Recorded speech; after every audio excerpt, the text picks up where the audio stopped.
Hi friends, ಇವತ್ತು ನಾವು ಮಾವಿನಕಾಯಿ ಅಪ್ಪೆ ಹುಳಿ ರಸಮ್ ಮಾಡೋದು ಹೇಳ್ಕೊಡ್ತಾ ಇದ್ದೀನಿ. ರಸಮ್ಮು ಅಂತಾರೆ, ಸಾಂಬಾರು ಅಂತಾರೆ. ಈಗ ಮಾವಿನಕಾಯಿ ಸೀಸನ್ ಇರೋದ್ರಿಂದ ಇದು ಎಲ್ಲರ ಮನೇಲಿ ಈಸಿಯಾಗಿ ಮಾಡ್ಕೋಬೋದು. ನೋಡಿ ಹೇಗೆ ಮಾಡೋದು ಅಂತ ಹೇಳ್ಕೊಡ್ತೀನಿ. ಕುಕ್ಕರಿಗೆ 2 ಮಾವಿನಕಾಯಿ ಹಾಕಿ 4 ಹಸಿಮೆಣಸು ಹಾಕಿ, ಖಾರ ಜಾಸ್ತಿ ಬೇಕಾದರೆ ಇನ್ನೊಂದು 2 ಎಕ್ಸ್ಟ್ರಾ ಹಾಕ್ಕೊಳ್ಳಿ. ಆಮೇಲೆ ಎಷ್ಟು ಬೇಕು ನೀರು ನೋಡಿ, ಅದು ಮಾವಿನಕಾಯಿ ಫುಲ್ ಮುಳುಗಬೇಕು ಚೆನ್ನಾಗಿ, ಅಲ್ಲಿ ತನಕ ನೀರು ಹಾಕಿ ಆಮೇಲೆ 3ರಿಂದ 4 ವಿಷಲ್ ತೆಗೀರಿ, ಯಾಕಂದರೆ ಕ್ಲೀನಾಗಿ ಸ್ಮ್ಯಾಶ್ ಆಗಬೇಕು. ವಿಷಲ್ ಬಂದಾದಮೇಲೆ ಕುಕ್ಕರ್ನ ಒಂದು ಸ್ವಲ್ಪ ಆರಕ್ಕೆ ಬಿಡಿ. ಆರಕ್ಕೆ ಬಿಟ್ಟಾದಮೇಲೆ ಅದನ್ನು ಓಪನ್ ಮಾಡಿ ನೋಡಿ ಕ್ಲೀನಾಗಿ ಬೆಂದಿದೆ ಅಂತ. ಆಮೇಲೆ ಈ ಸ್ಮ್ಯಾಶರ್ ತೊಗೊಂಡು ಕ್ಲೀನಾಗಿ ಸ್ಮ್ಯಾಶ್ ಮಾಡಿ, ಇಲ್ಲ ಕೈಯಿಂದನೂ ಸ್ಮ್ಯಾಶ್ ಮಾಡ್ಬೋದು. ಬಿಸಿ ಇದ್ದರೆ ಕೈಯಿಂದ ಆಗಲ್ಲ ಅಂತ ಸ್ಮ್ಯಾಶರಲ್ಲಿ ಮಾಡ್ತಾಯಿದ್ದೀನಿ. ತಣ್ಣಗಾದ್ಮೇಲೆ ಸಮೇತ ನೀವು ಕೈಯಿಂದ ಸ್ಮ್ಯಾಶ್ ಮಾಡ್ಕೋಬೋದು. ಕ್ಲೀನಾಗಿ ಸ್ಮ್ಯಾಶ್ ಮಾಡ್ಕೊಂಬಿಡಿ ಒಂದ್ಸರಿ, ನೋಡಿ ಹೇಗೆ ಮಾಡ್ತಾಯಿದ್ದೀನಿ ಅಂತ.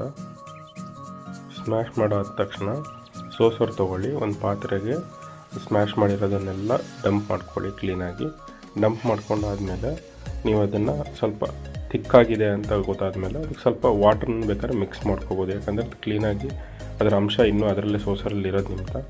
ನಿಮ್ಗೆ ಎಷ್ಟು ಬೇಕು ನೋಡಿ ಅಷ್ಟು ನೀರನ್ನು ಇದಕ್ಕೆ ಮಿಕ್ಸ್ ಮಾಡ್ಕೊಬಿಡಿ. ಕ್ಲೀನಾಗಿ ಅದನ್ನು ಸ್ಟೇನ್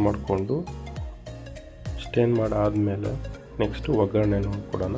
ಒಗ್ಗರಣೆ ಕೊಡೋಕ್ಕೊಂದು ಪಾತ್ರೆ ಇಟ್ಕೊಳ್ಳಿ, ಸ್ವಲ್ಪ ಆಯಿಲ್ ಹಾಕ್ಕೊಂಡು ಸಾಸಿವೆ ಹಾಕ್ಕೊಳ್ಳಿ. ಸಾಸಿವೆ ಆದಮೇಲೆ ನಿಮಗೆ ಸಾಸಿವೆ ಬಿಸಿ ಆಗೋ ತನಕ ನಾವು ಈ ರಸಮಿಗೆ ಒಂದು ಸ್ವಲ್ಪ ಉಪ್ಪನ್ನು ಹಾಕೋಣ, ರುಚಿಗೆ ತಕ್ಕಷ್ಟು ಉಪ್ಪು.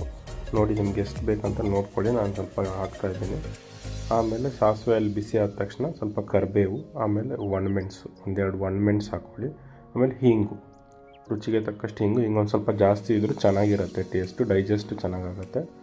ಸ್ವಲ್ಪ ಬಿಸಿ ಆದ ತಕ್ಷಣ ಅದನ್ನು ರಸಮಿಗೆ ಹಾಕಿ ಮಿಕ್ಸ್ ಮಾಡ್ಕೊಳ್ಳಿ. ಕ್ಲೀನಾಗಿ ಮಿಕ್ಸ್ ಮಾಡಿಕೊಂಡು ನಿಮ್ಮದು ಅಪ್ಪೆ ಹುಳಿ ರಸಮ್, ಮಾವಿನಕಾಯಿ ಅಪ್ಪೆ ಹುಳಿ ರಸಮ್ ರೆಡಿಯಾಗಿರುತ್ತೆ. ಇದನ್ನು ಸೂಪ್ ಥರ ಕುಡಿಲೂಬೋದು, ಅನ್ನದ ಜೊತೆ ಹಾಕ್ಕೊಂಡು ತಿನ್ನಲೂಬೋದು, ಚೆನ್ನಾಗಿರುತ್ತೆ.